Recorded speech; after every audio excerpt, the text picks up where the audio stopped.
Estoicismo. El estoicismo es la última ética de la virtud que vamos a revisar. Su representante es un filósofo que se llama Zenón de Sitio. Fue un fenicio de quien nada ha llegado hasta nosotros, eh, a excepción de unas pocas citas fragmentarias. Pero existen tres estoicos antiguos de los que sí sobreviven libros completos. Ellos son Séneca, Epícteto y Marco Aurelio. Entonces vamos a empezar por definir un poquito lo que sería el estoicismo. Dice, al igual que el eudemonismo, que es la teoría ética que revisamos de Aristóteles, el hedonismo, que es la teoría ética de Epicuro, el estoicismo es una ética de la virtud y una filosofía para la vida, en particular para la vida feliz. Vamos a iniciar con un fragmento, un pequeño fragmento de Séneca que se llama precisamente sobre la felicidad y dice, todos los hombres quieren vivir felices, pero al ir a descubrir lo que hace feliz la vida, van a tientas, y no es fácil conseguir la felicidad en la vida, ya que se aleja uno tanto más de ella cuanto más afanosamente se la busque. Hay que determinar, pues, primero lo que apetecemos. Luego se ha de considerar por dónde podemos avanzar hacia ello más rápidamente, y veremos por el camino, siempre que sea el bueno, cuánto se adelanta cada día y cuánto nos acercamos a aquello que nos impulsa un deseo natural. ¿Qué es aquello que nos impulsa un deseo natural? Pues, desde Aristóteles sabemos que es la felicidad. Entonces, pues vamos a iniciar con esta idea del estoicismo, que a pesar de que expone o exponía una cosmogonía muy elaborada, una cosmogonía es la explicación que ellos daban sobre el universo, sobre la existencia, sobre el lugar del hombre en el mundo, sobre la forma en la que el hombre interactúa con la naturaleza, con la fisis, con los animales y qué tienen entre sí, ¿no? Qué tiene entre sí con todos los demás. Entonces, a pesar de que los estoicos tenían una cosmogonía muy elaborada, el estoicismo fue esencialmente una guía para la conducta en la vida. Y cuando decimos guía para la conducta en la vida es prácticamente literal porque estoicos como Séneca y como Epícteto elaboraban eh, manuales en donde enumeraban las acciones que tenemos que hacer. Si, como decía Aristóteles, si no solamente queremos vivir, sino vivir bien, vivir de la mejor manera posible. Entonces, estas guías de conducta, estas técnicas que ellos escribían, las vamos a mencionar un poquito más adelante. Y lo primero que tenemos que identificar es que el estoicismo se opone al hedonismo.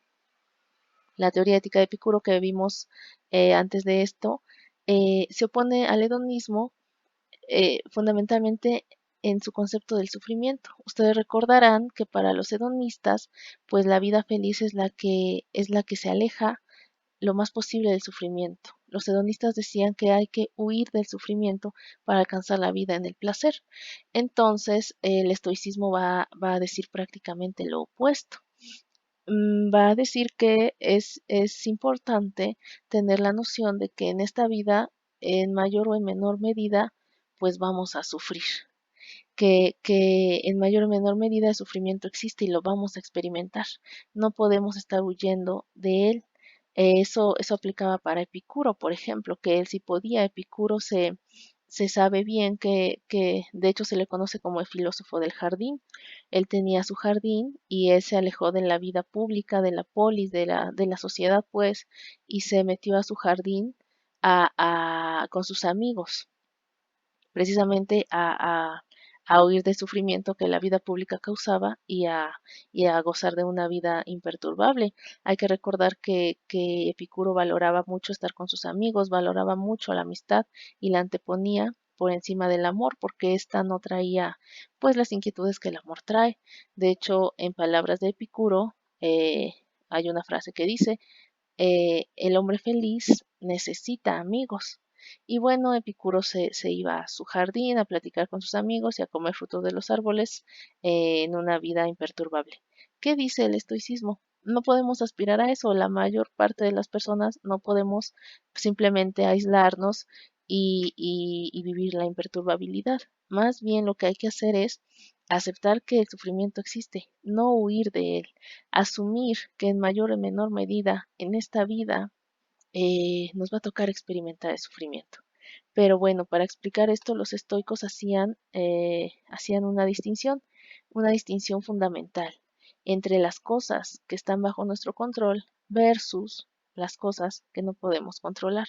Los estoicos recomiendan que nosotros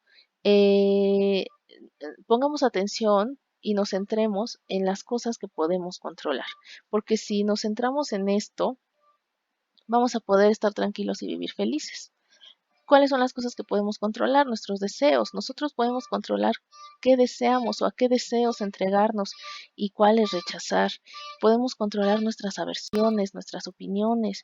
Eh, Somos dueños de elegir la voluntad para nuestra felicidad. Entonces, si nosotros nos centramos en las cosas que podemos controlar, vamos a entender que aquellas que no podemos controlar son irrelevantes para ser felices. Si nosotros controlamos, les decía, nuestros deseos, nuestras aversiones, por ejemplo, una persona racista que tiene aversión hacia las personas negras, pues puede completamente elegir no tener esa aversión y entonces ser una persona más empática, por ejemplo. Una persona puede controlar sus opiniones propias, ojo, las propias, las de otros no, pero las de otros forman parte de lo que no podemos controlar y por ende son irrelevantes. La felicidad, les decía, está dentro de las cosas que tiene nuestro control, porque como decía un filósofo Diógenes de Noanda, lo fundamental en la felicidad es la disposición del ánimo de la que somos dueños. Entonces, si nosotros nos damos cuenta de que todas estas cosas las podemos controlar, vamos a entender que lo que no podemos controlar, pues al no estar dentro de nuestro control, son irrelevantes para la felicidad. Los estoicos decían que estas cosas irrelevantes para la felicidad son cosas como la salud, aunque suene escandaloso, la riqueza, la reputación. ¿Por qué? Porque no las elegimos.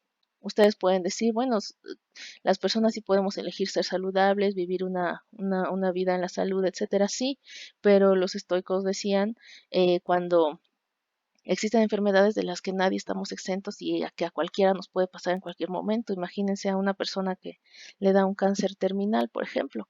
No lo elige, no lo elige, pero los estoicos lo que quieren proponer es que a pesar de que a alguien le dé un cáncer terminal, como es algo que está fuera de su control, no interviene en su felicidad y puede vivir perfectamente feliz con un cáncer. La riqueza, la riqueza es algo que tampoco elegimos. A nadie nos preguntaron si queríamos ser pobres o vivir en un país pobre porque hubiéramos dicho que no. Entonces, se puede vivir feliz con la riqueza, pero también se puede vivir feliz sin ella, porque son cosas que no están dentro de nuestro dominio, de nuestro control, son irrelevantes. La reputación, lo que los demás piensen de nosotros, también está fuera de nuestro control y por ende no repercute en la felicidad. Entonces, los estoicos dicen, identifiquen qué cosas sí están dentro de su control y y con estas que están dentro de su control, trabajen para su felicidad. Las demás van a ser irrelevantes. Estas cosas irrelevantes, los estoicos las llaman hechos inevitables. Y el hecho inevitable por excelencia es la muerte. Hay una sentencia en latín que dice, memento moris, recuerda que morirás. Entonces, los estoicos están pidiendo que recordemos que vamos a morir. Y a muchos esto les parecería lo opuesto a ser felices, ¿no? ¿Cómo puedo ser feliz si voy a estar acordándome todo el tiempo de que me voy a morir? Bueno, los estoicos dicen, precisamente porque es un hecho inevitable, tienes que tenerlo presente y tienes que recordar todos los días que te vas a morir para que puedas aprovechar el tiempo que tienes al saber que es limitado y al saber que en cualquier momento te puedes morir o te vas a morir.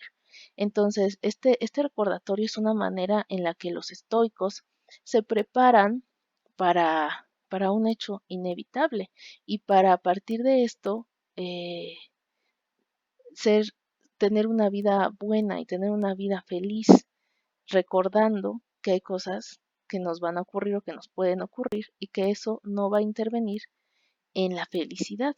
Entonces, bueno, los estoicos están partiendo del sufrimiento, de la idea del sufrimiento. Acuérdate que en esta vida te puede pasar, o antes de que experimentes tu propia muerte, vas a experimentar, o lo más seguro es que vas a experimentar la muerte de seres queridos, vas a experimentar eh, decepciones, dificultades, accidentes, derrotas, ingratitudes, rechazos, humillaciones, dolor, incluso la agonía, todas estas cosas van a estar presentes en la vida y te pueden tocar a ti. Entonces, en lugar de estar huyendo de ellas, eh, identifica que son cosas que a pesar de que pueden estar presentes, no tienen por qué intervenir en tu felicidad. Aquí es cuando los estoicos destacan tres virtudes griegas muy importantes, que es la paciencia, la resistencia y sobre todo la fortaleza. Eh, al contrario a lo que nos parecería, en lugar de estar pensando que vamos a tener una vida sin sufrimientos y que todo en la vida va a ser bonito, los estoicos dirían, mejor prepárate para una vida donde aparezcan todas estas cosas. Si tú te preparas para una vida donde puede ocurrirte cualquier dificultad, cualquier sufrimiento, muerte, rechazos, todo esto, vas a generar fortaleza. Y entonces si llegan, no van a interferir en tu felicidad. Así que, bueno, esta es una distinción que se hace frente al hedonismo, les decía, porque mientras que el hedonismo nos dice que huyamos de sufrimiento, el estoicismo nos va a decir, no, vamos a partir de la idea de que vamos a sufrir para poder generar estas tres virtudes que van a interferir en la felicidad, la paciencia, la resistencia y la fortaleza.